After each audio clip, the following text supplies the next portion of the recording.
The Shortcut Approach of Kanhwa Meditation, The Evolution of a Practical Subitism in Chinese Chan Buddhism, by Robert E. Buswell, Jr. In exploring the ramifications of the sudden, gradual debate in Chinese culture, we find in the evolution of the Chan school a prototypical example of how these concepts framed indigenous religious dialogue.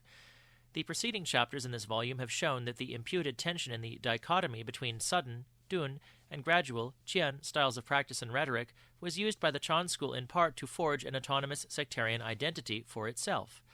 I propose in this chapter to focus on one aspect of this process of self-definition, the development of distinctive techniques of meditation unique to Chan. Chan's presumption of contemplative expertise, as the adoption of the name meditation, Chan, dhyana, for the school implies, compelled it to create forms of meditation that it could claim exclusively as its own, by breaking away from the practices common to the earlier Sino-Indian Buddhist schools.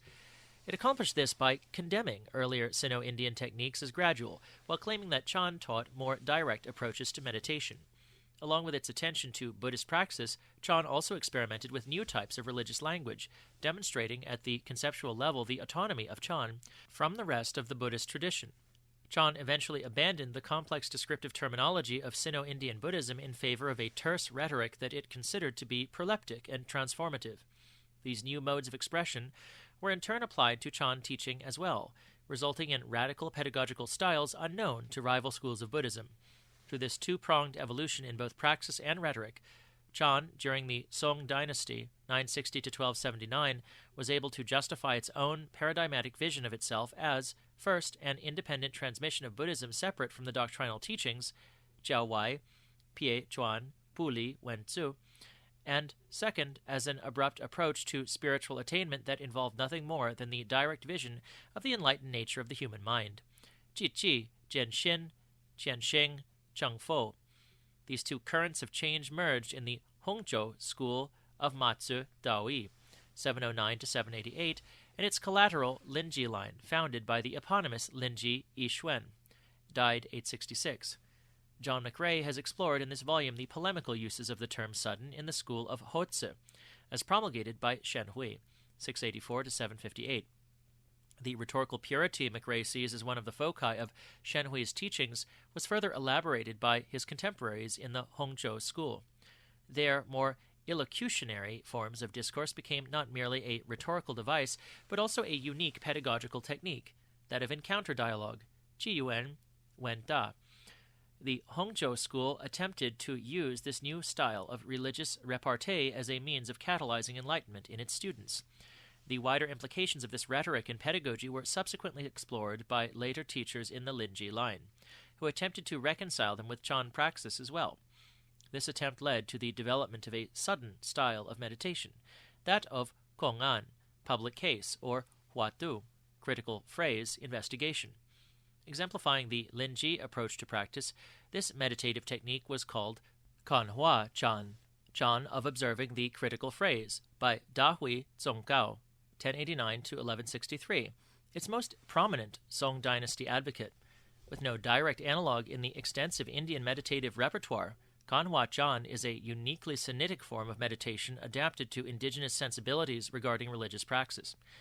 Modern scholars, with some support from within the Chan tradition itself, have often asserted that the evolution of the gong'an technique was the product of an internal crisis in Song dynasty Chan, brought about by the degeneration of the tradition after the demise of the charismatic Chan masters of the Tang. This interpretation masks, however, implicit trends in soteriology and discourse within the Chan school, which may themselves have been sufficient to prompt the emergence of this new system of practice. Rather than treating gong'an and huatu as the products of a process of degeneration, I shall show in this chapter that they may more fruitfully be viewed as the products of an internal dynamic within Chan that began in the Tang and climaxed in the Song. Kanhwa Chan may thus be seen as the culmination of a long process of evolution in Chan, whereby its Subitist rhetoric came to be extended to pedagogy and finally to practice. My focus here on internal developments in Chan is by no means meant to imply that there were not secular influences that may have contributed to this evolution. No one, after all, not even the cloistered monk, is hermetically sealed off from his age. The transition to the urbanized modern society of the Song provided the social context within which radical changes in religion and philosophy could occur. Chan adepts during this period are well known to have had close connections with the Song literocrats, Shi Ta Fu, who were then at the apex of their political and economic power, and the tack these masters took in presenting Chan to them was certainly affected by the strong concerns of that elite class for scholarly erudition, social propriety, and benevolent government. The distinguished teachers of this period, like Yuan Wu, Ko Qin, 1063 to 1135, and his disciple Da Hui, were especially concerned with cultivating contacts within the Shi Ta Fu class and did much to clarify the common interests of the literocrats and Buddhist clergy. The scholar officials' elevation of classical learning and intellectual ability over family wealth and the privileges of aristocratic birth opened up the sources of secular power to the common people to a degree never before seen in China. Indeed, it is intriguing to speculate to what extent this social mobility of the Song may have prompted a comparable spiritual mobility within Buddhism, in which its elite practices focusing on insight were made accessible to all people, lay and ordained alike. In spite of the intrinsic interest of these issues, however, I believe it will be instructive to concentrate on developments within Chan that led to more direct approaches to meditation. Accordingly, this chapter first surveys some of the major features common to the Sinitic Buddhist tradition as a whole, as a background for the consideration of the distinctive Chan contributions to doctrine and praxis. It then explores the response to, and ultimately the rejection of, Indian meditative techniques that took place during the formative and transitional periods of Chan. In that context, I examine the conceptual problems Chan Buddhists found in the Indian concepts of samadhi, concentration, and prajna, wisdom, that may have contributed to their awareness that a new, truly Chinese system of contemplative practice was needed. I take the cultivation of no thought, Wun Yan, to be a specific example of such a Chinese form of practice. Because the intellectual context within which the method of no thought evolved was itself superseded by new developments in Chan rhetoric and pedagogy, I subsequently focus on later experiments in praxis undertaken during the Middle Chan period that eventually evolved into the gong'an form. Finally, to illustrate how the terse rhetoric of the Hongzhou Linji line was reified into the shortcut meditation of Kanhwa Chan, I undertake an in-depth examination of the ways in which gong'an were employed in Song dynasty Linji practice. The sinification of Buddhist doctrine and meditation. The Buddhism that evolved in China and thence the rest of East Asia was a complex amalgam of Indian and Central Asian Buddhism, along with indigenous religious, philosophical, and cultural traits. The process by which Buddhism adapted and was adapted to China is a fascinating tale of religious acculturation with few parallels in world history. Given the immense gulf separating India and China geographically, culturally, and linguistically, it took several centuries and all the creative imagination the Chinese could muster before they made the alien Buddhist religion their own. The assimilation of Buddhism was all the more difficult because of the fragmented state of the religion that entered China.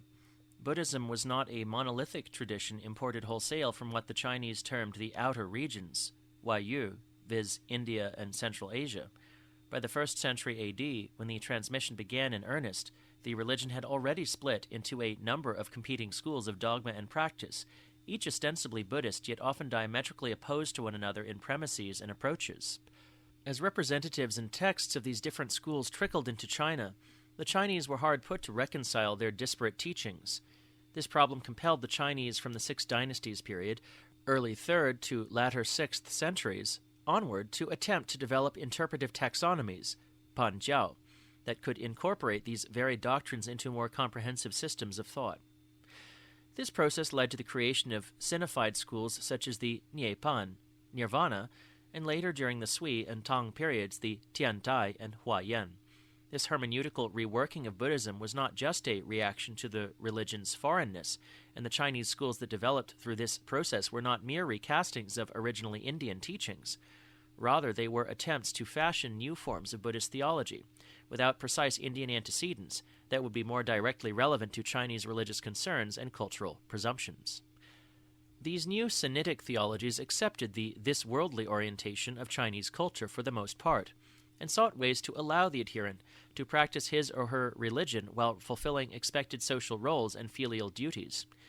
To accommodate the lay practice of Buddhism, many of these new schools adopted a relatively minor strain of Mahayana thought that never developed into a formal school in India, that of Tathagatagarbha, Zhu Lai Tsang, embryo of Buddhahood, as the basis of their doctrinal frameworks. Tathagata doctrine conceived of all sentient beings as being already Buddhas, and thus inherently enlightened.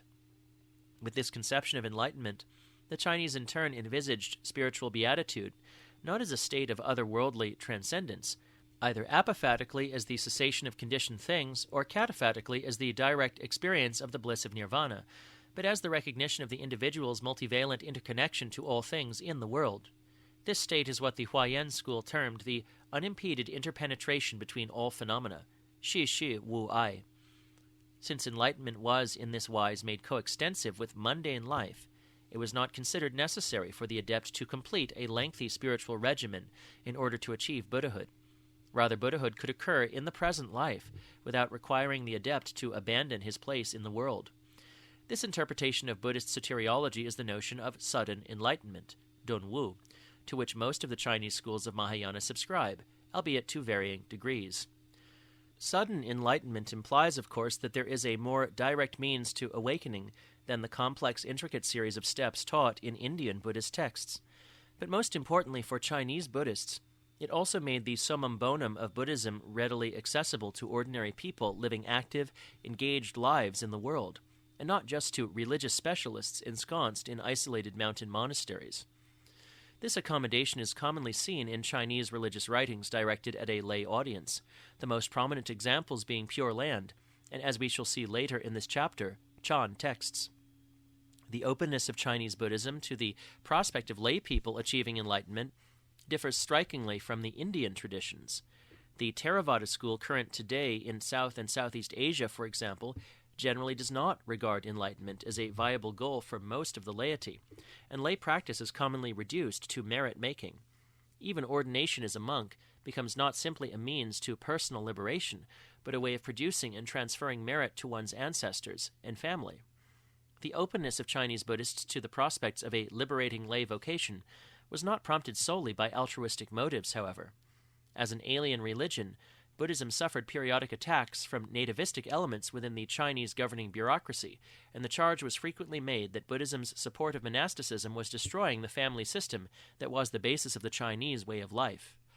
In asserting that enlightenment was available to people in all walks of life, Chinese Buddhism not only rebutted such charges, but also helped to assure itself the continued interest and support of secular society.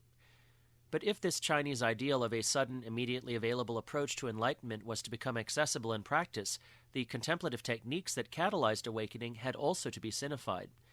Buddhism has traditionally prided itself on its pragmatic outlook toward religion, in which its doctrinal positions are presumed to derive from and be supported by explicit meditative programs.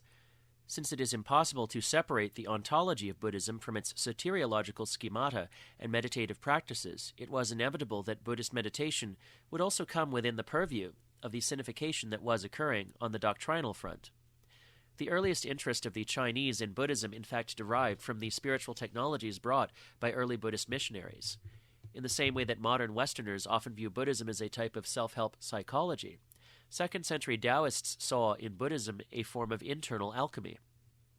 Taoist thaumaturges were always on the lookout for new methods of prolonging the lifespan, Chang Shou, and Buddhist meditative methods such as contemplation of the breath, Anapanasmriti, seemed to share many affinities with their own practices. Only a few decades were necessary before the Chinese learned that the real purpose of Buddhist meditation was not physical immortality, but spiritual liberation.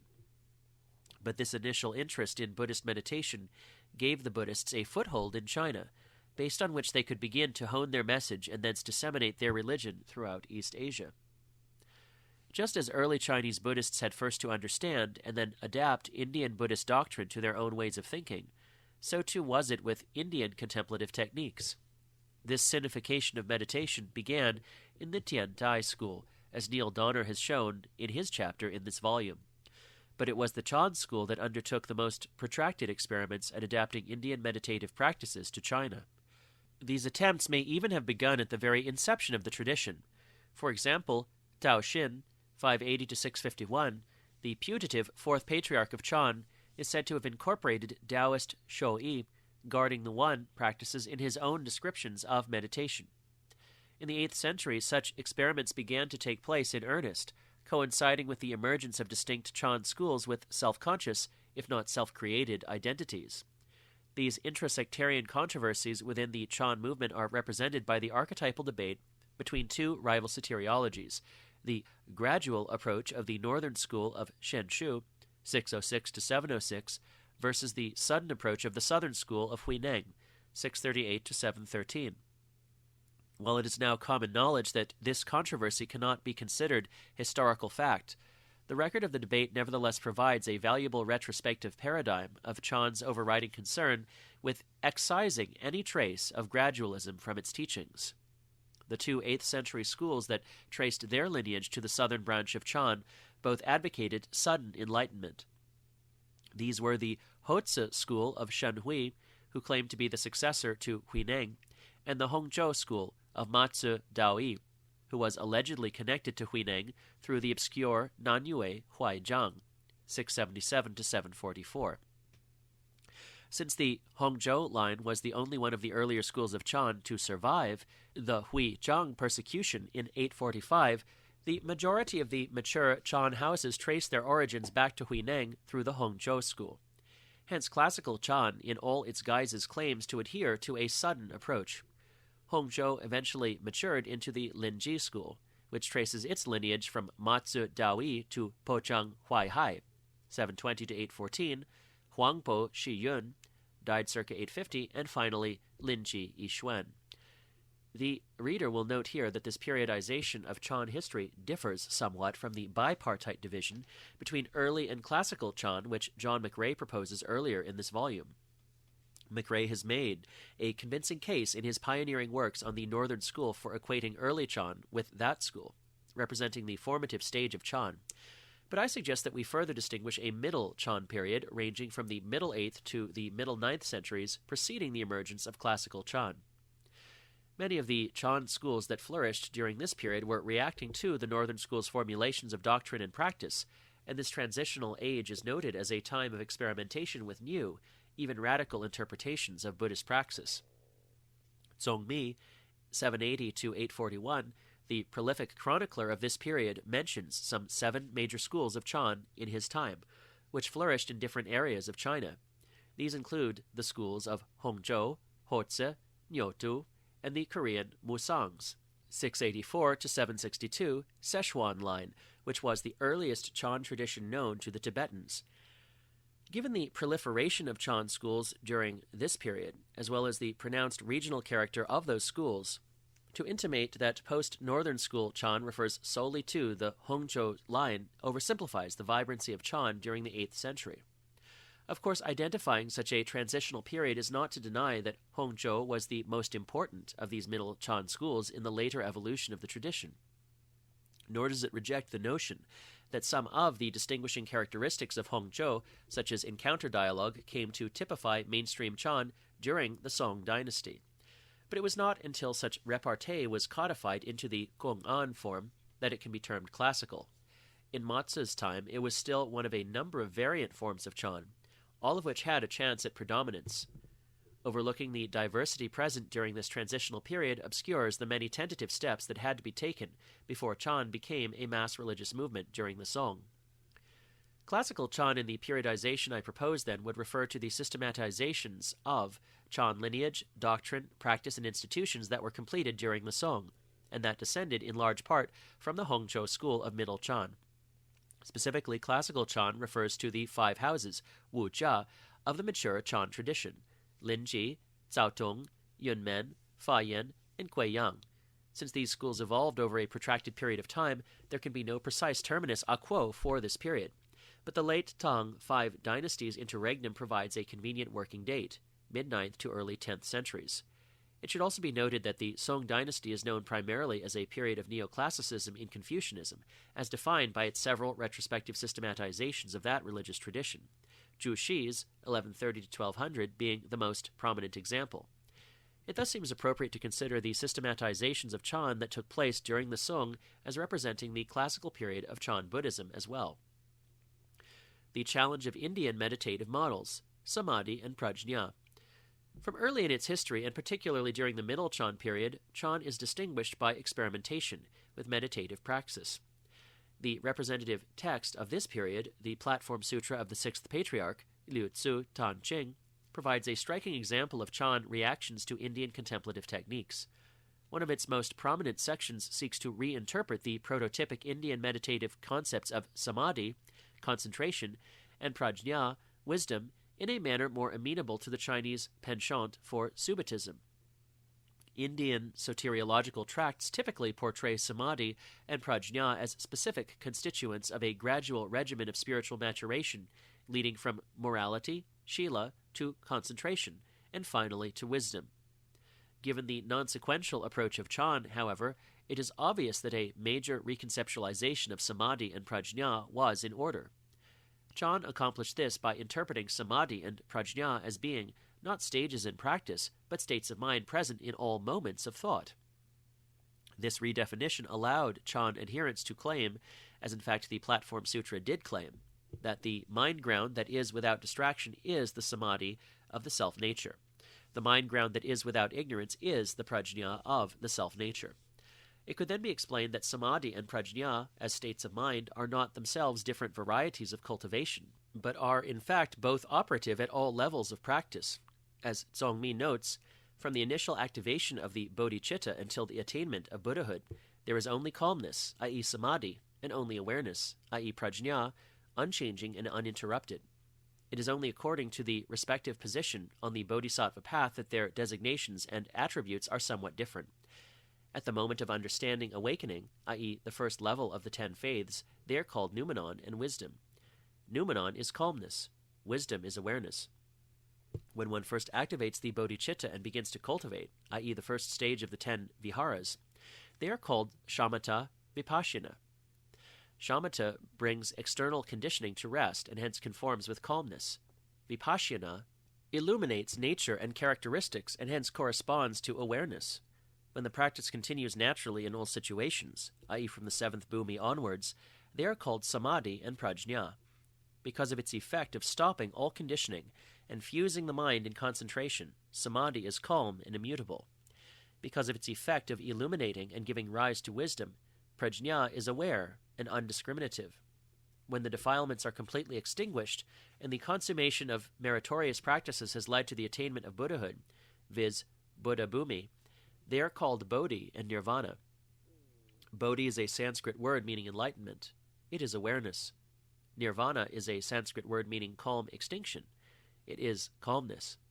Hence it should be known that from the time of the first activation of the bodhicitta until the final achievement of Buddhahood, there is only calmness and only awareness.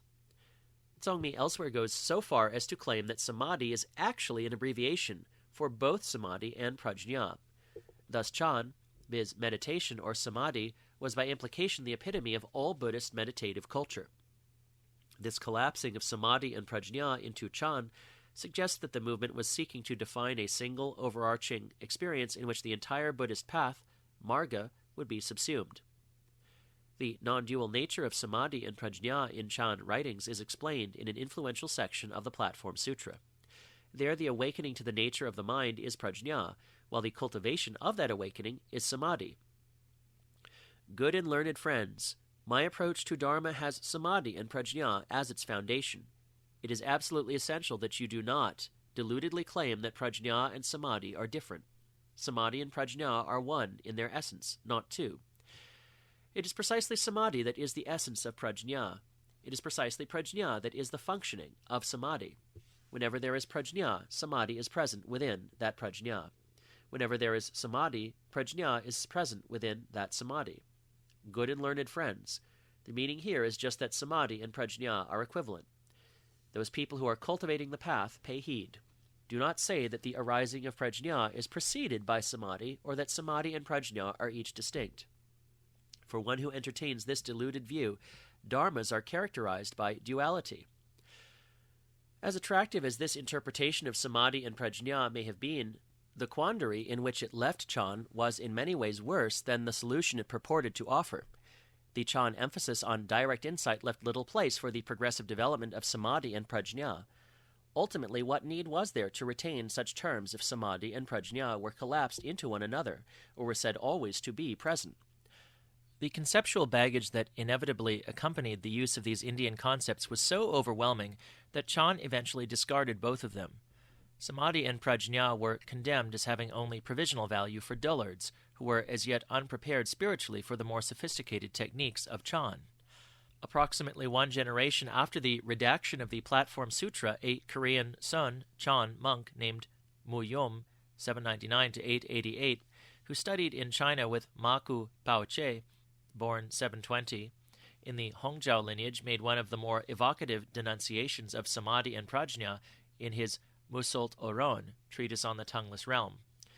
Furthermore, as far as the Buddha realm, i.e. the tongued teachings of the doctrinal schools, is concerned, wearing the clothes of samadhi and prajna, one first enters the cave of glowing lamps.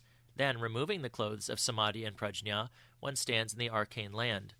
Therefore, the scholastic teachings still have traces. The realm of the patriarchs of Chan, i.e. the tongueless realm, is originally free from liberation or bondage. There, one does not wear even one strand of thread. Hence, it is vastly different from the Buddha realm. Note the provocative imagery Muyom adopts here, so unlike that used by exegetes in other Sinitic Buddhist schools. Wearing and removing clothes refers to the various techniques taken up and put aside by the Buddhist practitioner in the course of his training. Glowing lamps suggests the effulgence of mind that is realized through following those techniques. Arcane land calls to mind the ineffable state of liberation, so mysterious that it transcends all possible description.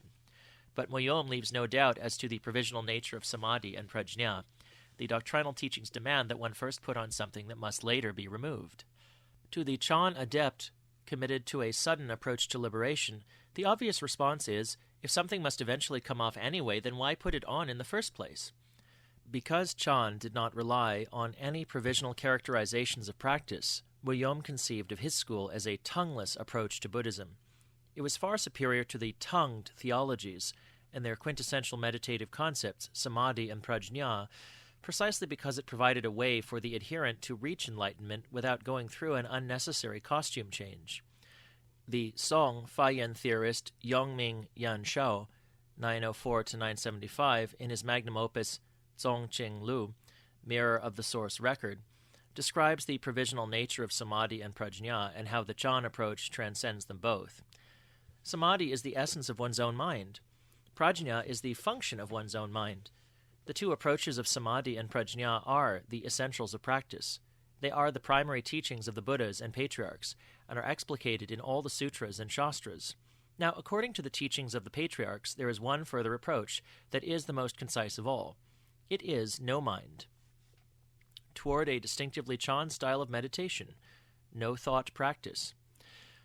With the exception of later Chan syncretists like Yanshou in China and Jinul, 1158-1210, in Korea, Chan theorists abandoned the terms samadhi and prajna in their descriptions of meditation practice, advocating instead the practice of no thought, wu nian, or no mind, wu xin. As Yanshou suggests, no thought was considered to be the most concise approach of all because it involved no conceptual mediation. According to Dongshan Liangjie, 807-869, no mind conforms with the supramundane path. The fact that no thought had no explicit meditative connotations within the Indian tradition may at least partially explain why Chan explored its potential as a more direct vehicle of soteriological development. In the Platform Sutra, which once again provides the locus classicus for this new description of meditation, the discussion of samadhi and prajna is followed by a treatment of no thought. The Platform Sutra defines the term quite simply. No thought is not to think even when involved in thought. As laconic as this description may be, it intimates something vital about the term's significance. For Chan, thought or mentation is not the issue, but rather the attachment to thought, the mistaken belief that the concept of a thing is the thing itself. Conceptualization, Shilun, prapancha, is a form of projection, of imputing one's own vision of the world to the world itself, and assuming that to be the sole reality. Concepts are convenient for ordering the overwhelming chaos of sensory impression and for allowing reasoned response to those perceptions. But this very convenience prompts the person to view the world through arbitrary stereotypes, treating everything always in terms of what it means to him, rather than what it actually is. But suppose a person were able to enjoy the benefits of using concepts while keeping his mind free from the problems they create. That is, if one could conceptualize while remaining in a state of non-conceptualization, wouldn't one then be free of the pathological effects of concepts? Such a state is not unknown in Indian materials, which mention the peculiar mental condition of the enlightened person who remains unconscious but can still think. But it is Chan, as exemplified in the Platform Sutra, that made this goal its raison d'être. Thought after thought is non-abiding. Previous thoughts, present thoughts, and future thoughts continue along, thought after thought, without being cut off or interrupted. If one thought is cut off or interrupted, the Dharma body is then separate from the physical body. During each and every moment of thought, one should not abide in any Dharma. If even one thought abides, then each and every thought will abide. This is termed bondage. But if successive thoughts do not abide in any Dharma, this then is freedom from bondage.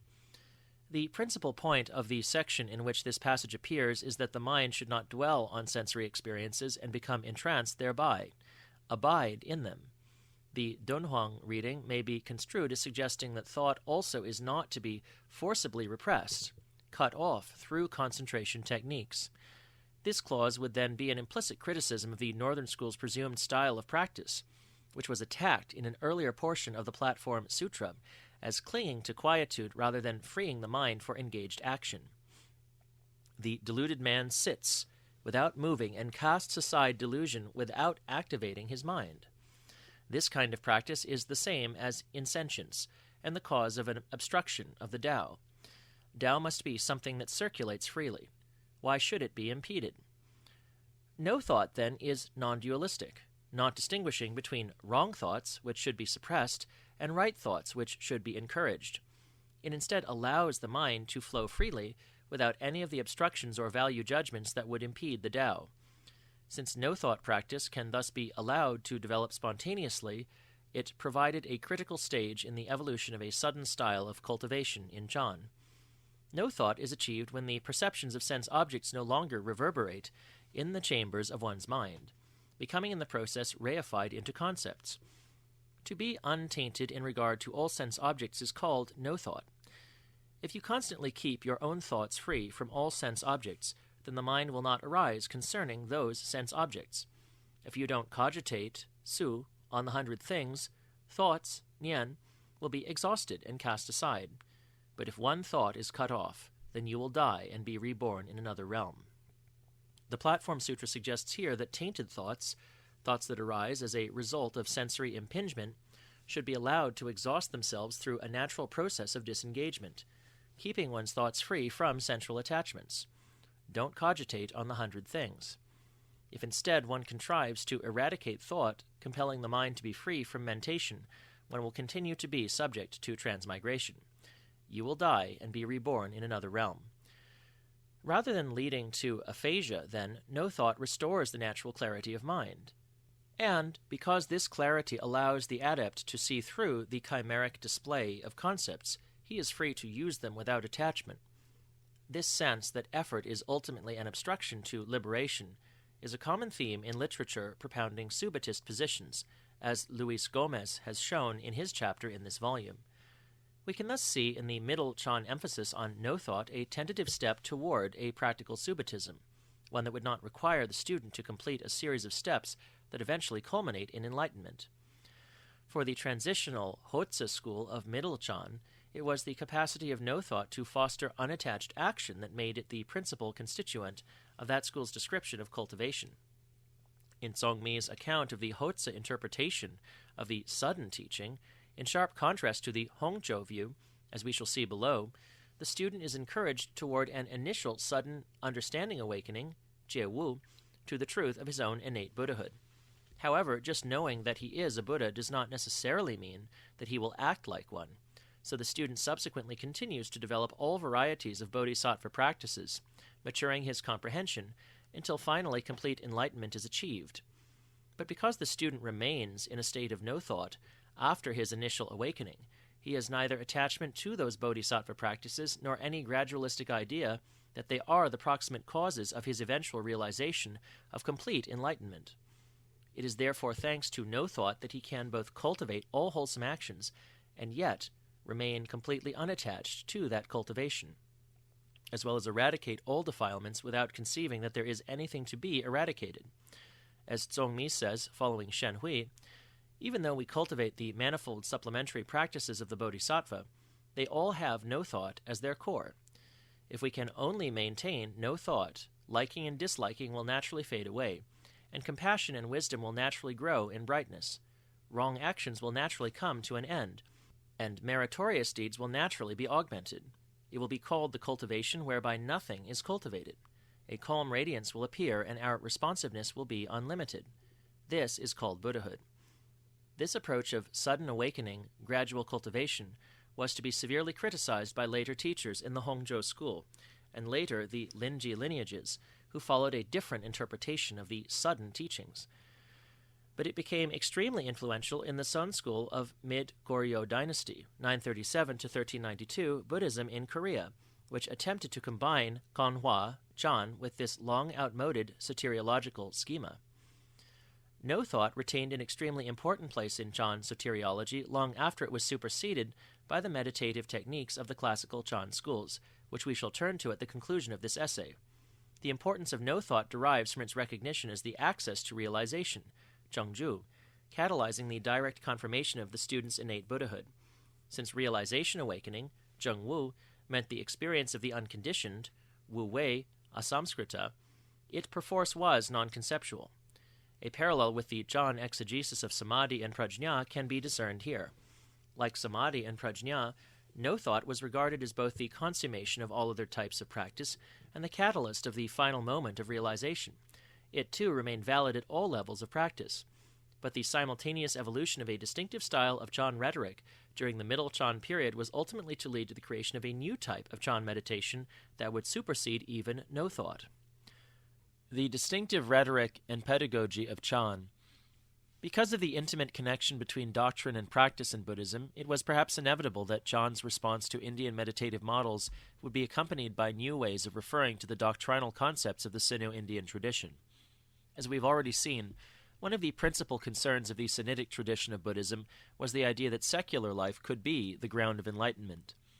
Chan sought both to draw out the practical implications of this idea and to make it its own by framing it conceptually in a way unique to Chan. Within the Chan tradition, the Hongzhou Linji lineage took the most influential strides toward, first developing a new rhetoric with which to express Sinitic Buddhist concepts, and second creating unique styles of meditation that would correspond to that rhetoric. It was the special place of Chan, as we have seen, to envision itself as separate from the rest of the Buddhist tradition, a school that was as much Chinese as it was Buddhist. One way to assert that independence was to express Buddhist doctrines in a new way, using language more in keeping with the Chinese preference for concrete, laconic descriptions over the abstract, paraphrastic formulation, more common in Indian philosophy. A monk asked Yunmen Wenyen, died 949, what is the Buddha? Yunmen replied, a dried shit stick. This mode of philosophical discourse, regarded as indigenous to China, may be said to have been licensed by such examples as the renowned description of the Tao in the Zhuangzi. Master Dongguo asked Zhuangzi, this thing called the way, where does it exist? Zhuangzi said, there's no place, it doesn't exist. Come, said Master Dongguo, you must be more specific. It's in the ant. As low a thing as that? It's in the panic grass. But that's lower still. It's in the tiles and shards. How can it be so low? It's in the piss and shit. Master Dongguo made no reply. A simple correlation of the distinctive terms developed within Chan to refer to Sino-Indian concepts illustrates the radical change in vocabulary and rhetoric that took place during the Middle Chan period. Jinul, a Korean Sun master with strong sympathies for the Kanhwa approach of Da Hui, lists a number of terms from both the doctrinal and Chan traditions that he construes as being synonymous with true mind, Chen Shin.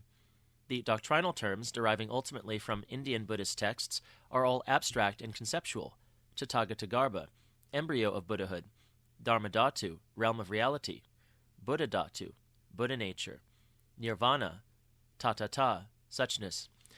Comparable Chan terms, Jinul says, would be moon of the mind, inextinguishable lamp, bottomless bowl, sword that splits a wind-blown hair, and the old master.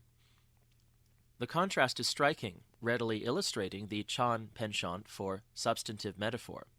This characterization of Chan discourse stands in contrast to a suggestion Luis Gomez makes in passing in his chapter above, that Chan's unique rhetorical styles were not really doctrinal statements but rather special illocutionary uses of language. Jinul's analysis, however, suggests that the metaphors appearing in Chan texts refer to the same kinds of doctrinal ideas expressed more paraphrastically in the scholastic literature. The only difference is that Chan sought to employ locutionary styles more in keeping with the ineffable quality of the state of enlightenment. Later Chan syncretists like Zongmi, Yanshou, and Jinul even go so far as to attempt to link expressions of Chan enlightenment experiences with specific stages in the complex marga mappings of Buddhist scholastic texts. Although such correlations were vehemently criticized by many Chan masters, their attacks seem to be not so much a denial of the truth of those correlations as an expression of concern that such interpretations of Chan rhetoric would themselves become a source of intellectual fascination and clinging. Gomez goes on to suggest that even if Chan words are an advanced form of religious rhetoric, one would still have to concede that they are rather parsimonious in providing explicit practical instructions. Yet Chan texts frequently assert that it was precisely to avoid such instructions that Chan adopted its peculiar form of rhetoric. The only practical instruction for Chan was the direct experience of enlightenment. Any other instruction would be a hindrance, an impediment to the Tao, as the Platform Sutra would have it. Hence, Chan words are intended to convey the experience and content of enlightenment, and if that experience is ineffable, then the language used to describe it must strive to be equally ineffable. Indeed, any other type of description would contradict the experience itself. Thus, the unique rhetoric developed by Chan is distinguished above all by its terseness, sheng nui. That is to say, the meaning of Chan discourse comes not from intelligibility or clarity of expression, but from its utility in prompting what Zongmi called mysterious penetration, xuan tung. In other words, from its transformative quality. Over against the prolixity of Indian Buddhist texts and Sinitic exegetical treatises, Chan claimed that its language offered a direct revelation of the non-conceptual state of enlightenment, an access that was otherwise unavailable in Chinese Buddhism. Dahui indicates the soteriological motive of Chan rhetoric, its power to catalyze an awakening, when he declares that Chan discourse is coextensive with Chan practice. There are certainly grounds for questioning, however, whether Chan's criticism of abstract descriptions of truth does not equally apply to Chan rhetoric as well. Chan writings themselves provide evidence that encounter dialogue could as easily become a focus of attachment and conceptual reification as any expressions of the scholastic schools. In fact, the literature abounds in criticisms of students who ignorantly ape their master's words and actions without understanding their significance. One of Zongmi's major criticisms of the Hongzhou approach is that its alleged spontaneity was often misinterpreted by ignorant students as advocating antinomianism. Furthermore, it must be admitted that any description, no matter how terse, is inadequate to describe something that is fundamentally indescribable. As we shall see in our discussion of the Kanhwa technique, this inherent frustration over the incapacity of language was used by the mature Chan school as a soteriological tool. The distinctive rhetoric of Chan developed in tandem with a new pedagogical style, pioneered by Matsu and Linji. This non-conceptual, illocutionary style of teaching, by beating, shouting, or virtually any other kind of physical gesture, in order to rouse students from complacency and catalyze their enlightenment, is well illustrated in the story of Po Chang Huaihai's enlightenment at quite literally the hands of Matsu. One day when Matsu was walking in attendance on Po Chang, a flock of wild geese flew off overhead. Matsu asked Po Chang, "What is that?" Po Chang replied, "Wild geese, master." Matsu, "Where did they go?" Po Chang, "They've flown away."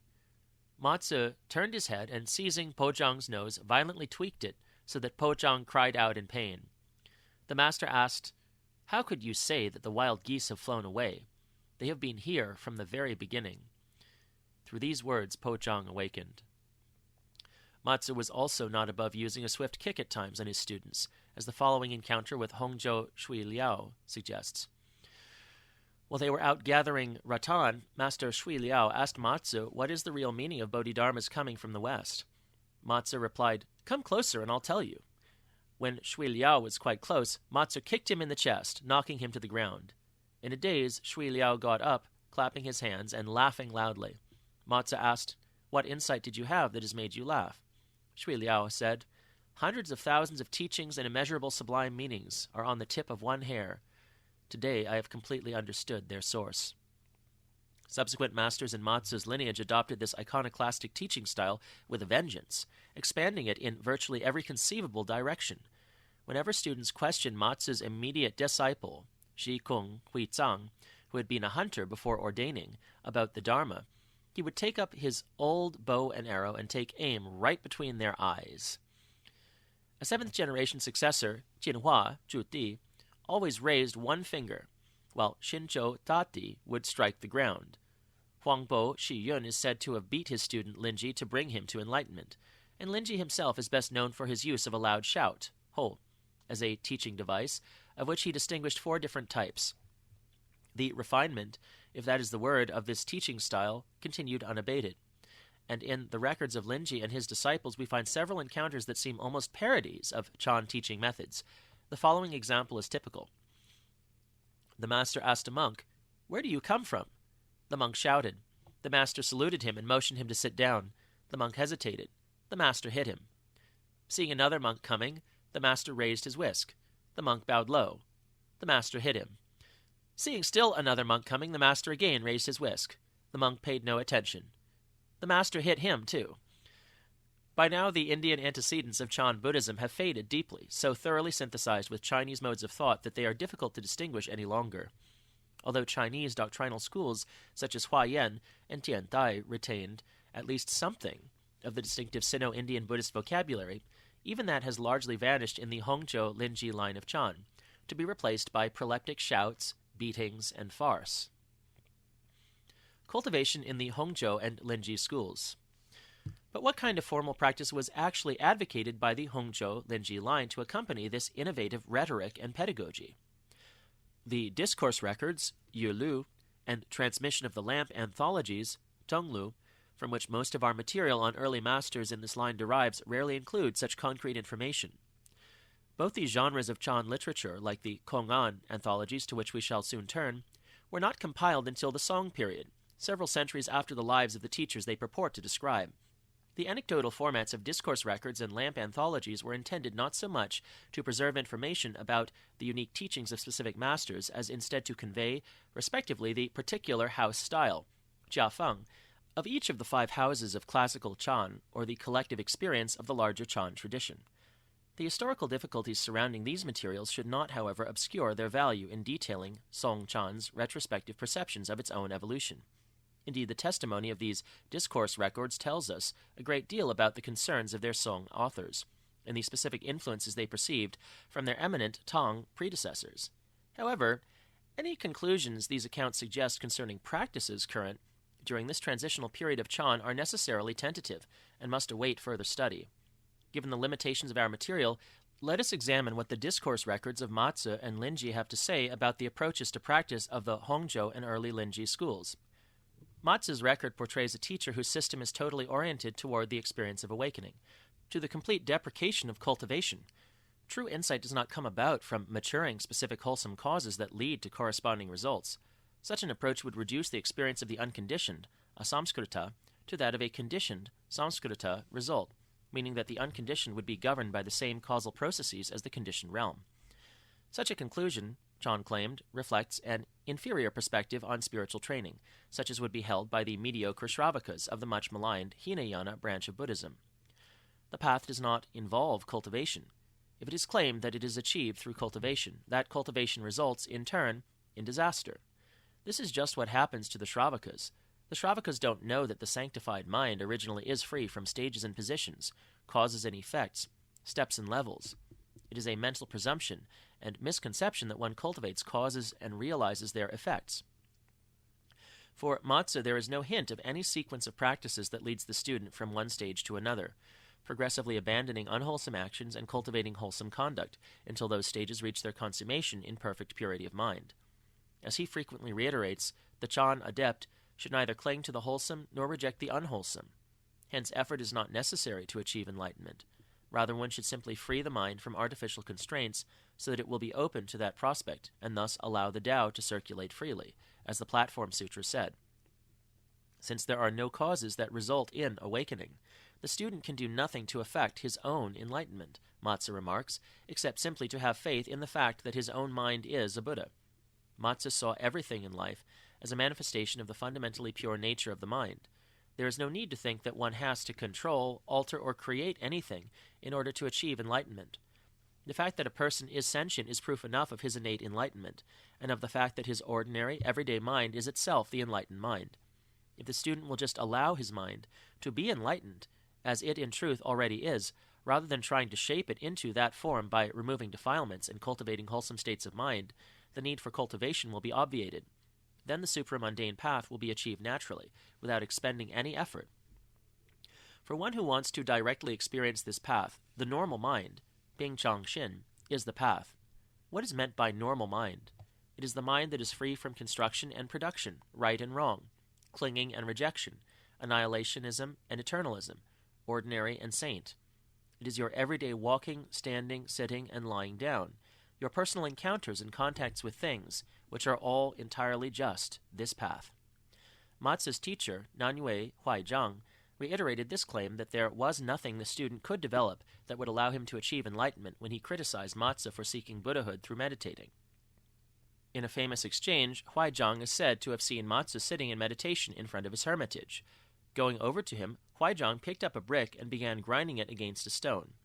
When Matsu asked what he was doing, Huaizhang replied that he was grinding the brick into a mirror. Matsu, surprised, demanded, "How can you make a brick into a mirror by polishing it?" Huaizhang in turn asked, "How can you ever achieve Buddhahood through meditation?"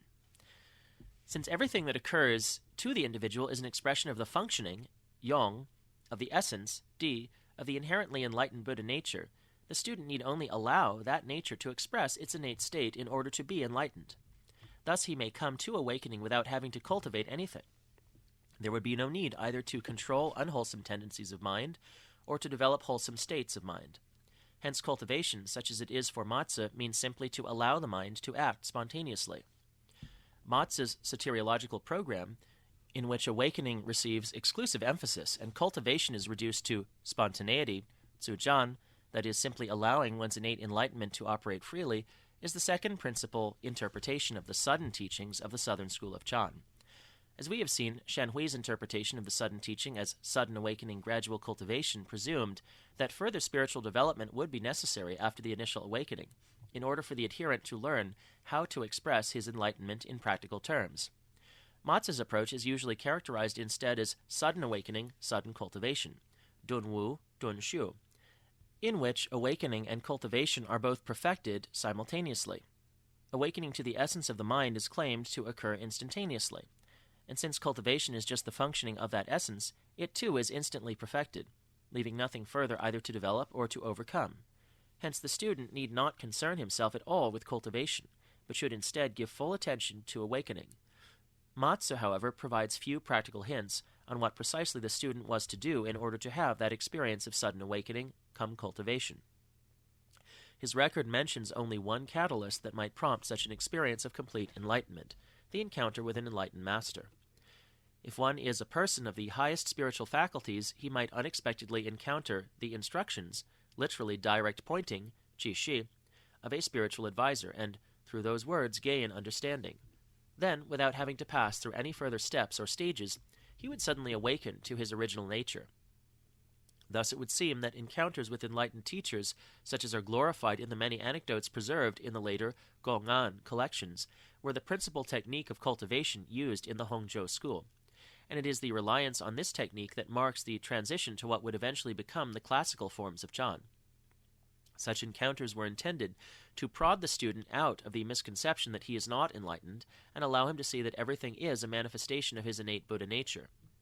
But by asserting that everything is enlightenment itself and that nothing wholesome need be cultivated and nothing unwholesome removed, Matsu's approach is open to the criticism that it too easily lends itself to antinomianism, a major hindrance to the student's awakening. This critique of Hongzhou soteriology was, in fact, made by theorists belonging to rival schools of Chan, as Peter Gregory has shown in his chapter on Zongmi in this volume. The approach of the Hongzhou school was further subject to charges of elitism as well, since Matsu explicitly states that his approach is intended only for a person of the highest spiritual faculties. Thus no attempt was made to accommodate the breadth of character types and abilities supposedly encompassed within the great compassion of Mahayana. Exegetes within the Chan tradition have also suggested that the Hongzhou stress on spontaneity had effectively shifted the focus of Chan away from the internal essence of mind to its external functioning.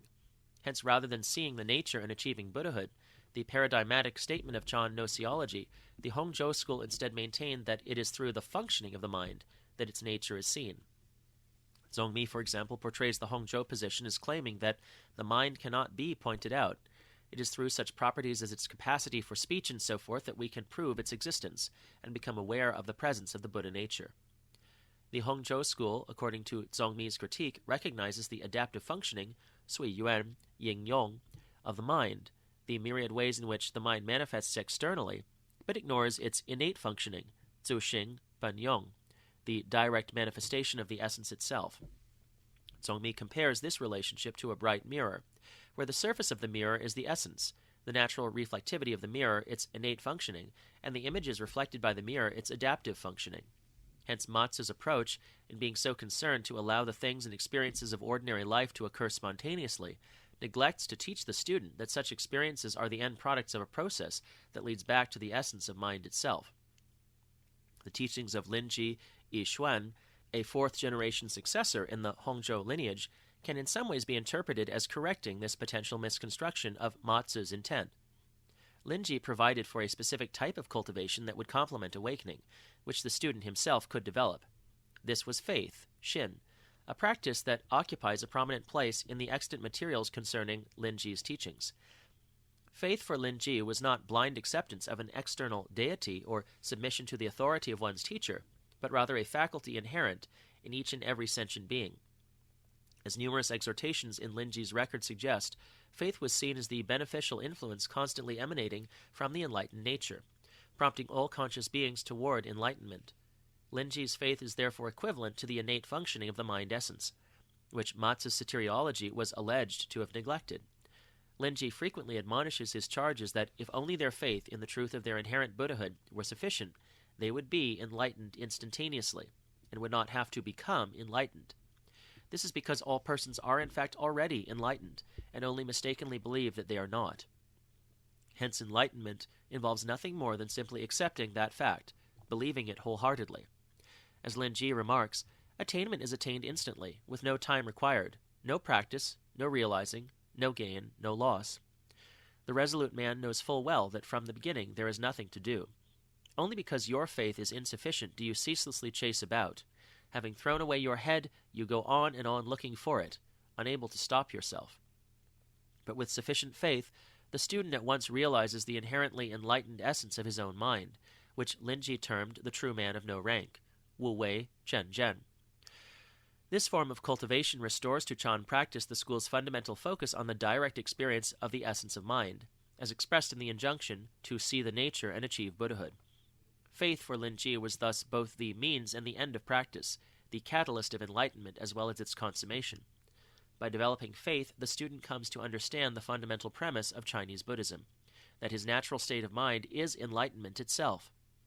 When all doubts about this inherent Buddhahood are resolved through the perfection of faith, faith and enlightenment are realized to be coextensive. In this wise, the Linji school can be seen to sustain the Hongzhou school's soteriology of sudden awakening, sudden cultivation, in which awakening and cultivation, here faith, are perfected simultaneously. Linji's interpretation of faith as the functioning of the inherent nature of the mind recalls the important place of Tathagata doctrine in Sinitic Buddhist thought in general, and Chan practice and rhetoric in particular. In Tathagata thought, faith is the principal soteriological tool prompting realization of imminent enlightenment. According to the Ratna Gotra Vibhaga, the main Indian treatise on the system, the highest truth of the Buddhas can be understood only by faith. The blind indeed are unable to see the blazing orb of the sun. Like the true man of no rank, the concept of Tathagata also suggests that there is nothing to be removed and absolutely nothing to be added. The truth should be perceived as it is, and he who sees the truth will be liberated. This reduction of Buddhist religiousness to the single factor of faith offered Chan a way to make practical its hallmark of inherent enlightenment, as well as to justify the Hongzhou approach of sudden awakening, sudden cultivation. The role of faith carried over into later Chan, but without quite the same degree of emphasis that it received in Linji's own thought. The systematizer of Kanhwa Chan, Dahui Zonggao, for example, reiterates Linji's notion that insufficient faith, Shinpuchi, causes one to distrust the truth of one's own inherent enlightenment. If you want to study this path, you must have stable faith, so that your mind is unaffected whether it encounters favorable or adverse sensory objects. Then and only then will you go in the right direction. If you're half clear and half unclear, half believing and half unbelieving, then whenever you come in contact with sensory objects and meet with events, your mind will give rise to doubt and confusion. This is the mind that is attached to the sense spheres. Unable to be absolutely free of doubts concerning this path, or to eradicate the root of defilement and leave all difficulties far behind. All these problems derive from lack of stable faith and from being vexed by one's own skandha mara. But whereas Linji expected that his students would have to try continually to strengthen their faith, Dahui seems to have had a rather more realistic view of the human condition. People may in truth be enlightened, but they have had an infinite number of lifetimes in the past to convince themselves that they are not. Hence, rather than developing an approach to practice that requires the student to perfect his inherent facility for faith, Dahui instead bases his approach to Chan firmly on the doubts normally experienced on the path. As Dahui says, the roads of Mara themselves are the route of enlightenment by which the person escapes from birth and death. Kanhwa Chan and a shortcut to enlightenment. To this point we have seen that Chan shared many features in common with other schools of Sinitic Buddhism. Chan accepted a similar ontology of mind, had adopted the Subitist soteriology common to most of the Chinese schools of Buddhism, and had tried to adapt traditional Buddhist meditative terminology.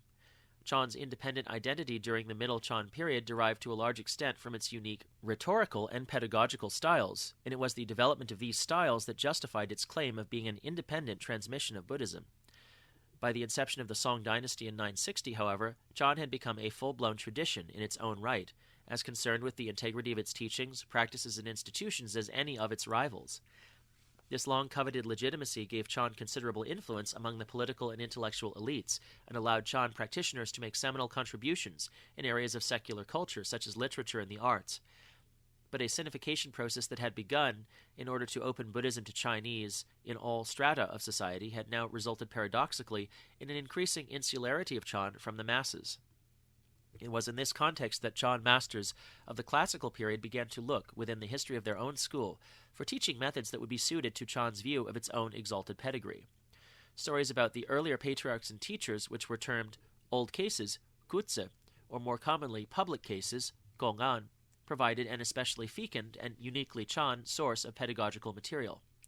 As itinerant Chan monks wandered from teacher to teacher, they inquired about stories handed down concerning earlier patriarchs and masters. Sometimes, too, they would query those teachers about the enigmatic remarks made by other masters they had met in the course of their travels, and ask them for their own responses. These sayings, exchanges, and variant explanations were collected and shared among the brethren, and eventually came to be used by Chan masters for instructing their students and testing the depth of their understanding. Teachers even began to assign such exchanges as themes to be contemplated during meditation. Two of the earliest Chan masters to use gong'an in instructing their students were Yunmen Wenyan, died 949, the founder of the Yunmen school, and Fanyang Shanjiao, 947 to 1024, who revived what was at that time a moribund Linji school. Fanyang himself compiled 3 separate collections of gong'an in his record, 100 old cases, kutse, with explanatory verses by Fanyang, 100 original gong'an by Fanyang himself, to which he appended his own answers, and 100 old cases with Fanyang's alternate answers. It is, of course, the Linji school that is most closely associated with the use of gong'an, and the majority of gong'an anthologies belong to that school. The largest of these anthologies is the Biyan Lu, Blue Cliff Record, compiled in final form by Yuan Wu Kojian, a 10th-generation Linji successor who belonged to the collateral Yangji lineage of that school. The Biyan Lu itself is an expansion and elaboration of an earlier work by Shuitou Zhongxian, 980 to 1052, entitled Bozi Songgu, 100 Cases and Verses to the Old Cases, a collection of 100 anecdotes concerning earlier Chan masters to which Shuitou appended explanatory verses and annotation. Some 60 years later, Yuan Wu added his own introductory pointers, Zhui Shi, to each case, along with further explanations of and commentaries to both the case and Shui Dou's verses, to form his larger anthology. A typical case in the Bian Lu begins with a pointer by Yuan Wu to direct the student toward the important issue raised in the gong'an. This is followed by the gong'an itself, with Yuan Wu's interlinear annotation, Yuan Wu's exposition of the gong'an, explanatory verses by Shui Dou with Yuan Wu's interlinear notes, and a concluding commentary to the verses, also by Yuan Wu. A more complex genre of literature can hardly be imagined, rivaling any of the exegetical commentaries of the doctrinal schools. These collections of stories, most of which were compiled during the Song dynasty, constitute one of the largest bodies of writings of any of the Chinese schools of Buddhism. Any pretense Chan may have still retained about being a teaching that did not rely on words and letters was hardly supportable given the rapid proliferation of such anthologies within different teaching lineages. The compilation of gong'an collections with their distinctive language and style illustrates the tendency in Song dynasty Chan toward refined literary activity, which was termed lettered Chan, Wenzi Chan.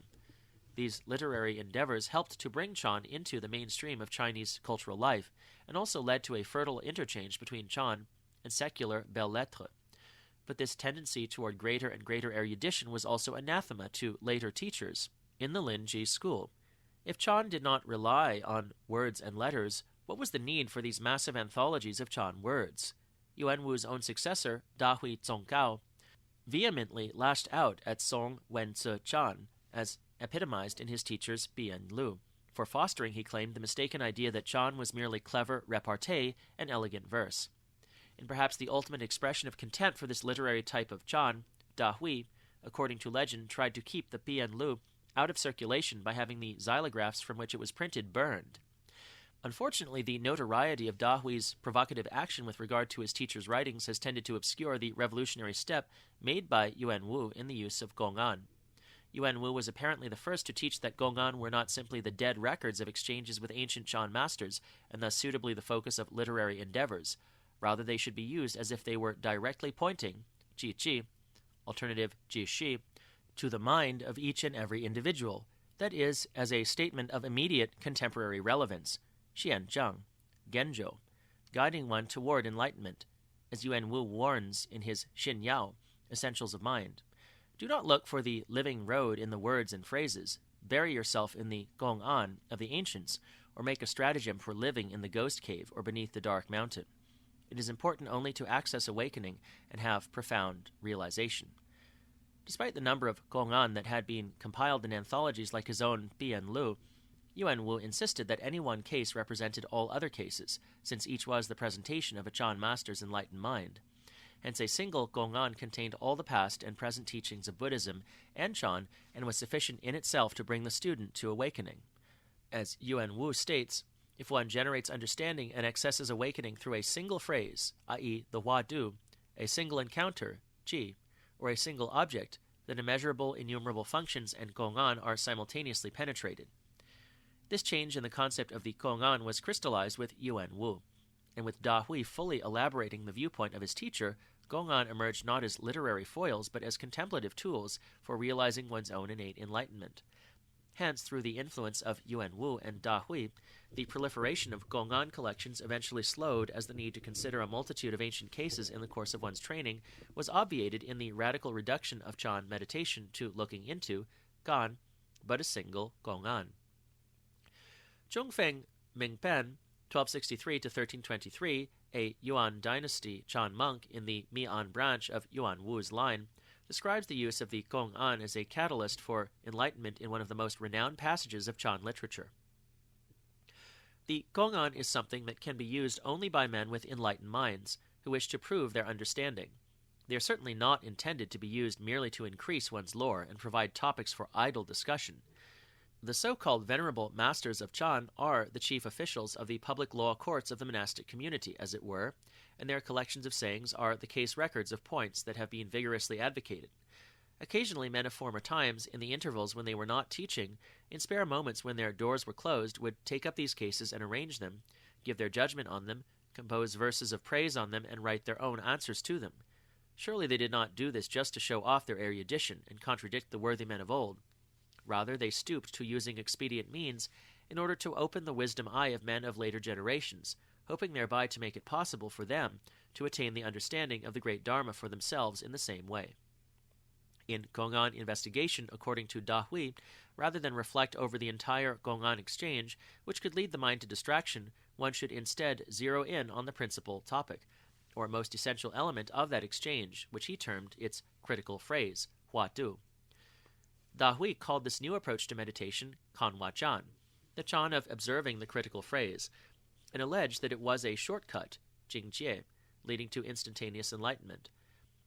The distinction between gong'an investigation as a pedagogical tool and Kanhwa practice as a meditative technique can be illustrated by examining the gong'an Da Hui most often taught, the Wu of Zhao Zhou, Zong Shen, 778 to 897. Once a monk asked Zhao Zhou, "Does a dog have Buddha nature or not?" Zhao Zhou replied, "No, Wu."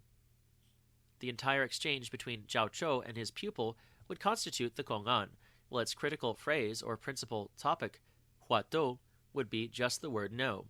Because Zhao Zhou's answer contradicts the most fundamental tenet of Sinitic Buddhist doctrine, which insisted that the Buddha nature is innate in all sentient beings, investigating the reply no provides a jolt to the student's ordinary way of thinking. Single-minded attention to the word no then creates an introspective focus that eventually leads the meditator back to the mind's enlightened source, a process that Chan terms tracing back the radiance emanating from the mind, hui guang fan zhao. Once the student has recovered his mind's source by this counter-illumination, he will know the intent, yi, with which Zhao Zhou made his response, and by extension the enlightened mind that framed that intent, and will consummate in himself the very same state of enlightenment. Looking into the hua du thus leads to the non-dual enlightened source of the mind from which all discriminative thought arises. The adept can then act as Zhao Zhou and will understand all the gong'an intuitively. Hence, in this new method, hua du practice seeks to emulate the enlightened mind of previous masters, not to explain by literary means the meaning of their remarks. It is as if the student were instructed to pattern his mind after that of the enlightened master who appears in the gong'an until they think as one. It may seem curious that Linji Chan, after developing a style of teaching that was less reliant on conceptual explanation, should ultimately embrace a contemplative technique that explicitly employs words, especially when compared with standard Indian meditative approaches that made no recourse to language, such as following the breath or visualizing the parts of the body. It is therefore worth reiterating that John considered these hua du, or meditative locutions, to be live words, huo ju, because they led to awakening, and the conceptual teachings of the doctrinal schools dead words, su ju, because they led only to intellectual understanding. Yuan Wu warns, "Examine the live word, don't examine the dead word. One who adheres utterly to the live word will not forget for an eternity of kalpas. One who adheres utterly to the dead word will never be able to save himself. If you want to take the patriarchs and Buddhas as your masters, you must clearly choose the live word." John words, such as those that appear in a hua du, were thus conceived of as a form of spiritual homeopathy, using a minimal but potent dosage of the poison of words to cure the malady of conceptualization. Xu Yun, 1840 to 1949, a renowned Chan master of the Chinese Republican era, explains, "The message of the Chan sect prior to the Tang and Song dynasties was contained in one phrase of half a line: understand the mind, see one's nature, which brought realization of the path. The transmission from master to disciple involved nothing more than stamping, yin, the master's mind on the mind of his disciple. There was no other technique. Ordinarily, the disciple would ask instruction and the master would reply. The master just used the appropriate technique to release the disciple from his bonds, as for an illness one prescribes medicine. After the Song period, the capacity of people degenerated, and while they were taught, they wouldn't do anything. For example, if told to renounce everything or do not have thoughts of good or evil, they would not renounce anything and thought not of the good but only of the evil. At that time, the patriarchs and teachers, from unavoidable necessity, selected a method that used poison to counteract poison. They taught students to investigate the gong'an and to observe the hua du. A gong'an or hua du was therefore conceived of as nothing more than an expedient. There was absolutely nothing arcane or mystical about it. Its purpose was simply to open up the eyes of patched-robed monks of this world. Anything, in fact, could serve the same purpose as the hua du in catalyzing the experience of awakening, a story of an ancient master's enlightenment, the scriptures of Buddhism, even the ordinary activities of day-to-day life, ji yong ying yuan. As an expedient, the Huadu had no ultimate meaning, and there was no specific, predetermined answer to the gong'an such as the Japanese Rinzai tradition is commonly portrayed as expecting. The reader might wonder at this point whether calling the Huadu an expedient contradicts the Linji claim that Kanhwa-chan is a sudden approach to enlightenment. This is not the case. One common simile for sudden cultivation, which Da Hui uses in his own writings, is that of an archer shooting arrows at a target. Even though it may take thousands of attempts before his aim is accurate and he is able to hit the bullseye consistently, it is the same act of shooting that is repeated time and again. The repeated observation of the Huadu shooting the arrows will catalyze awakening, hitting the target consistently, but that result does not occur after progressive development through a series of stages. It is worth noting that much of traditional Chinese apprenticeship took place in the same way, learning to do the whole job properly over a long period of time rather than mastering a series of smaller steps. Da Hui himself is extremely careful to avoid any implication that Kanhwa-chan involves any sort of graduated progress. Da Hui does mention different experiences that are engendered by observing the Huadu, such as perplexity, bursting, power, and interfusion. But while such experiences may be called constantly illuminating in silence, or a person who experiences the great death, or an event that occurs before your parents are born, or an event that occurs before the void kalpa, Da Hui warns that these are merely different perspectives from which Huadu investigation may be described depending on the aspiration and talent of the individual, not stages that are invariably undergone on the way toward enlightenment. Further, while the conceptual form of Huadu may involve linguistic convention, it is still a live word because it is designed to lead to an experience of ultimate validity. Hence, it is not the expedient that renders a soteriology either sudden or gradual, but the attachment thereto. As Da Hui says, while one can access the path through the gate of expedience, it is a sickness to conserve expedients and not discard them. If anything, Da Hui views Huadu as a sudden expedient, intended to catalyze an equally sudden awakening. The purpose of the Huadu, then, is to enable the student to transcend the dualistic processes of thought in a single moment of insight, without requiring that he progress gradually through a series of steps or stages. For this reason, Da Hui refers to Kanhwa-chan as a shortcut approach to meditation. If you want to understand the principle of the shortcut, you must in one fell swoop break through this one thought. Then and only then will you comprehend birth and death. Then and only then will it be called accessing awakening. You need only lay down all at once the mind full of deluded thoughts and inverted thinking, the mind of logical discrimination, the mind that loves life and hates death, the mind of knowledge and views, interpretation and comprehension, and the mind that rejoices in stillness and turns from disturbance. Any kind of intellectualization of the Huadu, any attempt to understand it in terms of ordinary conceptual thought, was repeatedly denied by Da Hui. The significance of this warning becomes especially clear when Da Hui's intimate associations with the powerful Song intelligentsia are taken into account. Da Hui admonished these members of this elite class that the intellectual abilities they had cultivated throughout their careers could themselves become the most implacable of obstacles to enlightenment. Nowadays, the literocrats, despite 100 attempts or 1,000 tries, are never able to experience direct penetration of this matter. This is solely due to the fact that their natures are too clever and their opinions too multifarious. When they meet a master of our school, as soon as he opens his mouth and flaps his tongue, they immediately presume that they understand. Therefore, it would actually be much better for them to be stupid, without so much evil understanding and evil awareness. The clever are actually obstructed by their cleverness and can't gain a sudden breakthrough. Da Hui repeatedly cautions his learned students not even to try to resolve the Huadu. Instead, they should just give up the conceit that they have the intellectual tools that would allow them to understand it. This admonition Da Hui reiterates in his advice on how to proceed with the contemplation of several different Huadu. With reference to Yunmen's dry shit stick, Da Hui warns, when you examine this, don't use your usual intelligence and perspicacity. Discussing Zhao Zhou's cypress tree in the courtyard, Da Hui remarks, suddenly, with regard to this cypress tree, the mind and mind consciousness will come to an end, and the breath will stop. This is where the Huadu is penetrated. Da Hui has even listed some 8 defects in the examination of Zhao Zhou's no, several of which involve the use of the rational mind to determine the meaning of the Huadu. Thus, there is nothing that the student can ultimately understand about the Huadu as long as he employs his habitual processes of thought. In perhaps the ultimate paradox, it is only when he finally abandons all attempts to understand the Huadu that its real significance becomes clear. In these descriptions of the central place that non-conceptualization occupies in Kanhwa-chan, we have further intimations of the Subitist character of this approach to meditation.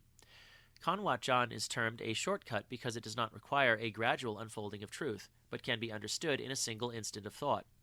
Echoing Matsu's conception of a cultivation that is simultaneously perfected in one overwhelming experience of awakening, Dahui too says, "Understanding one is understanding all. Awakening to one is awakening to all. Realizing one is realizing all.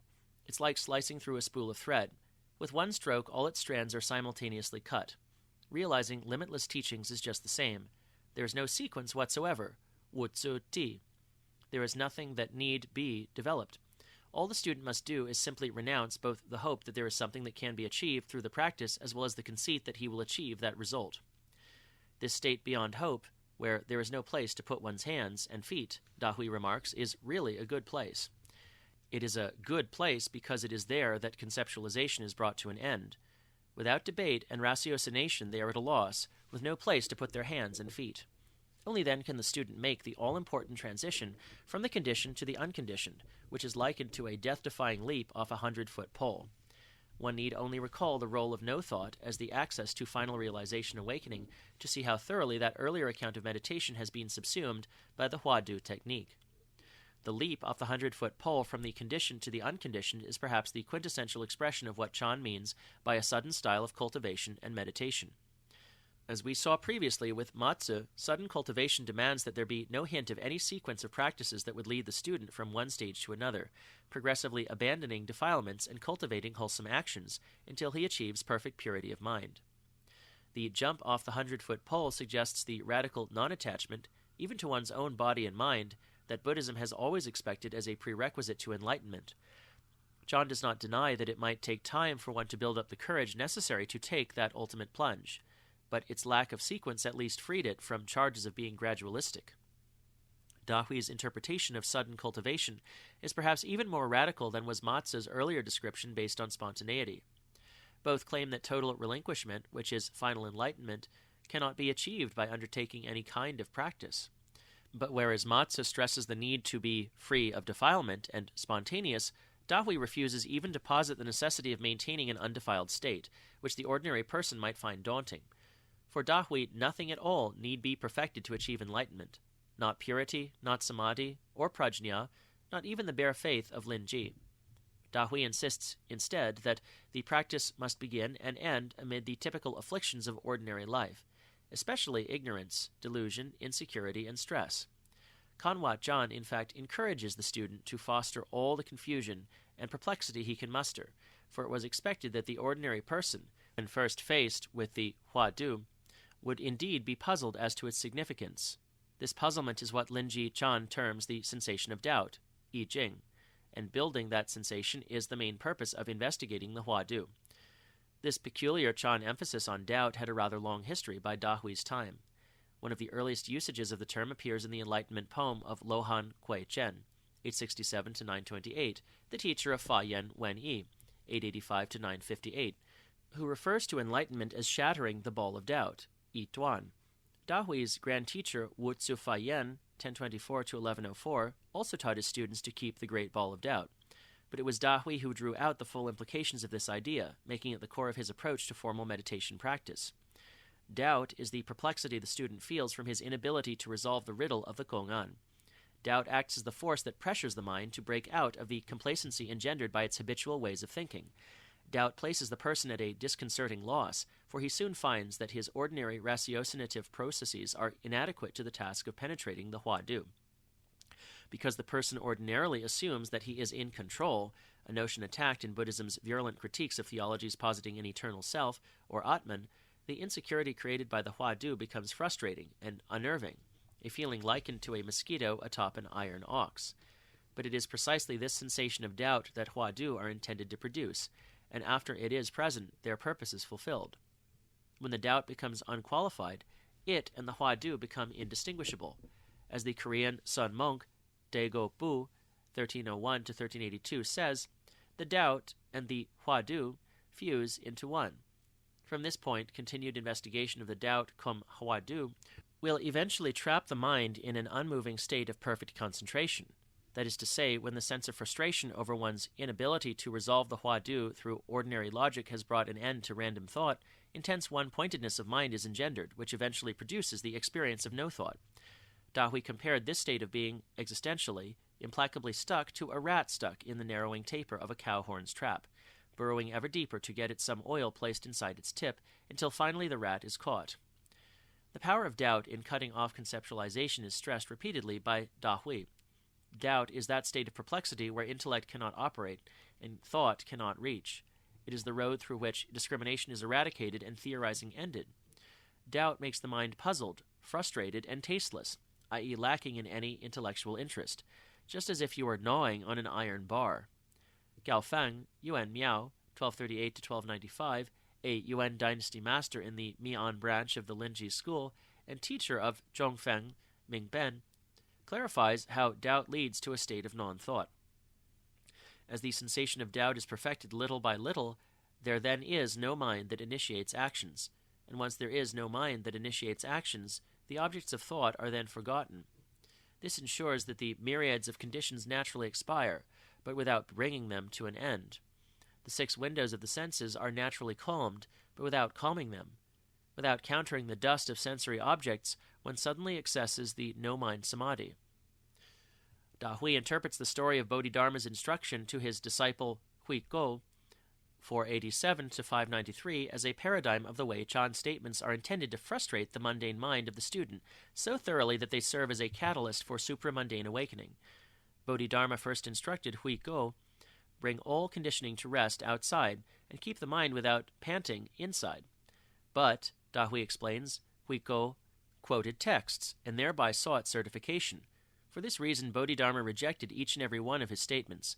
Finally, when there was no place left for Hui Go to use his mind, he was able to step back and consider those words. Suddenly all conditioning was ended, and he then saw the moon and forgot the finger. As the story illustrates, the sensation of doubt must become all-consuming. In such a state, all the perplexities of everyday life are rolled into one existential great doubt, Da-I, produced through examining the Huadu. As Dahui says, whether 1,000 doubts or a myriad doubts, they are all just one doubt. If you break through your doubt concerning the Huadu, then 1,000 or myriad doubts are all abruptly destroyed. Dahui viewed the unique rhetoric of Chan in the same way, in the only gong'an ascribed to him personally. He illustrates the distinctive use of Chan language. If you call this a bamboo comb, you are stuck to it. If you don't call this a bamboo comb, you have turned your back to it. Don't speak, but don't stay silent. Do not cogitate and do not guess. Do not shake your sleeves in disapproval and walk out. Anything you do is wrong. Once I was likened to an official who confiscated all of someone's wealth and property and then demanded still more. I find this analogy particularly sublime. Truly, I demand that you hand over everything. When you have nowhere to escape, you will have to beg to take the road of death. Throwing yourself into the river or jumping into fire, you will die when your time comes. Only after you are dead will you gradually come back to life.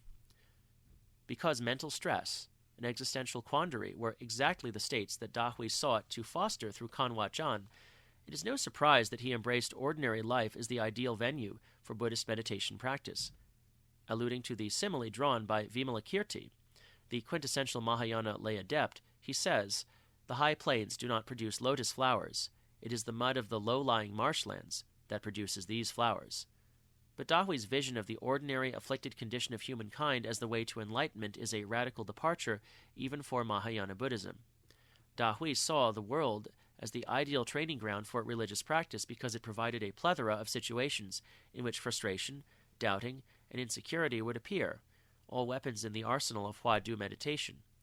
Moreover, the obstacles facing the householder were so ubiquitous and seductive, sex, wealth, fame, and so on, ad infinitum, that a person who was able to withstand them developed a tremendous dynamism, or power, li, that was far superior to that of the sequestered monk, who faced few obstacles in his daily practice and so needed to expend only a modicum of effort to overcome them.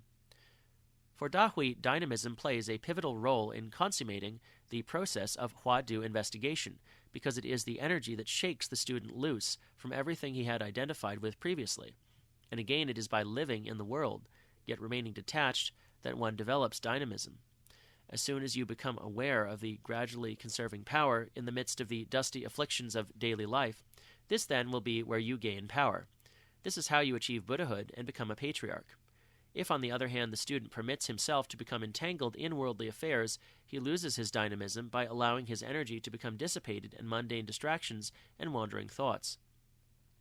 Given the prominent place of faith in earlier Chan thought, as exemplified by Linji, it is rather striking the extent to which Dahui has de-emphasized faith in favor of doubt. While there are passages in Dahui's writings where he does acknowledge the role of faith as a supportive practice, he seems on the whole to have had a rather poor opinion of the prospects of the ordinary person attempting to rely on faith. More typically, Dahui maintains that practice has its inception in doubt, is enhanced through dynamism and the application of effort, jingjin, virya, and develops into faith only as those preceding factors mature. In his directive, Shi, to the nun, Miao Yuan, for example, Dahui says, "If you want to transcend birth and death and cross the sea of suffering, you must raise straight the banner of effort. Directly beneath it, faith will become sufficient. Only where this faith has become sufficient will the event take place of transcending birth and death and crossing the sea of suffering. To succeed in Huadu practice, a strong sense of urgency about one's practice, rather than faith, is what is first required." In a refrain found frequently in his writings, Dahui says, "You should constantly paste the two words birth and death on your forehead, whether drinking tea or eating rice, when sitting or lying down, when directing the servants, when coordinating your household affairs, when happy and when angry, when walking and when standing, when entertaining guests. Throughout all these events, those two words must not be removed." Dahui even goes so far as to dismiss the need for faith, since diligent practice will corroborate the teachings of Buddhism whether one begins by believing them or not. Dahui's emphasis on the place of effort eventually became the great zeal, Da Fen Chi, discussed by Gaofeng Yuan Miao in his Chan Yao, Essentials of Chan, a synopsis of Chan practice that enjoyed wide currency in the post-classical Chan schools of the Yuan and Ming dynasties. In that text, great faith, great zeal, and great doubt are treated together as the three essentials, San Yao, of Kanhwa Chan. Through the application of effort, then, the doubt engendered by the Huadu becomes so intense that all distracting thoughts come to an end. When this condition is reached, a final burst is all that is needed to catalyze the experience of enlightenment. In other words, when the one great doubt produced with reference to a single Huadu becomes the locus around which all other doubts accumulate, intense pressure is generated on the meditator's intellectual processes and on his own sense of self-identity and self-worth. The coalescence of all the meditator's thoughts and actions into that doubt, which resonates with the connotation of absorption, samadhi in Sino-Indian Buddhism, produces the power, here almost the courage, necessary to abandon himself seemingly to ultimate disaster, his own personal destruction. When the student's consummate dynamism carries him beyond the point where he can cope with the pressure created by the doubt explodes, bo, annihilating the student's identification with body and mind. While ordinary language may be unable to describe this achievement, it is an experience that is readily available to all. Dahui compares it to a man drinking water. He himself knows whether it is cold or warm. The explosion of the doubt destroys the bifurcating tendencies of thought as well. Whereas previously all of one's experiences were seen to revolve around oneself and interpreted as either self or other, through Kanhwa practice, the mind opens into a new, all-inclusive perspective from which the limiting point of view, that is the ego, Atmavada, is eliminated. Awareness now has no fixed locus. The distinctions ordinarily perceived between self and other disappear, and consciousness expands infinitely, encompassing the entire universe, both spatially and temporally. Throughout boundless world systems, oneself and others are not separated by as much as the tip of a hair. The 10 time periods of past and present, from beginning to end, are not separate from the present thought moment. This expansive vision restores the perfect clarity of the mind, and all actions become expressions of the enlightened mind. A patriarch, Bodhidharma, said, "If mind and consciousness are quiescent and extinct, without a single thought stirring, this is called right enlightenment. Once enlightenment is right, then throughout the 24 hours of your daily activities, when seeing forms, hearing sounds, smelling scents, tasting flavors, feeling sensations, or knowing mental objects, whether walking, standing, sitting, or lying down, whether speaking or silent, active or still, there's nothing that is not clear. Once you've attained purity, when active you manifest the function of clarity, and when inactive you return to the essence of clarity." In seeing the macrocosm of the universe reflected in the microcosm of the individual, the Chan conception of enlightenment is framed in terms evocative of the summum bonum of Huayan philosophy, the multivalent interfusion of all phenomena. Moreover, as the goal of a practical Subitism, the Kanhwa technique epitomizes the Chinese conception of the immanence of enlightenment within the mundane world.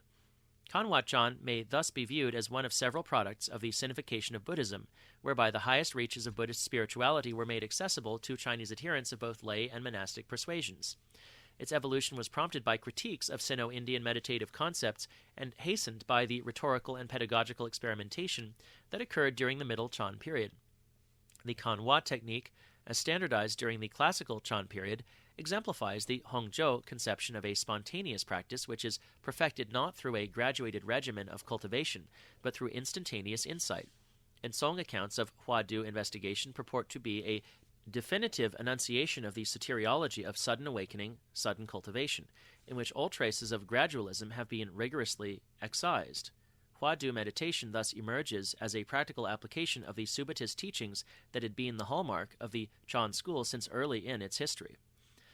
Kanhwa Chan became virtually synonymous with Linji praxis from Dahui's time onward, and the approach was transmitted to Korea within a generation, and some decades later to Japan. Understanding the theoretical foundations of this technique is therefore vital, not only for drawing out the wider implications of the meaning of sudden enlightenment in Chinese Chan, but also for comprehending the subsequent evolution of Chan throughout East Asia. In the final analysis, Kanhwa Chan did not evolve because of the degeneration of the pristine message of some elusive Chan golden age, but instead was the consummation of forces set in motion centuries before, propelled by the sudden, gradual debate.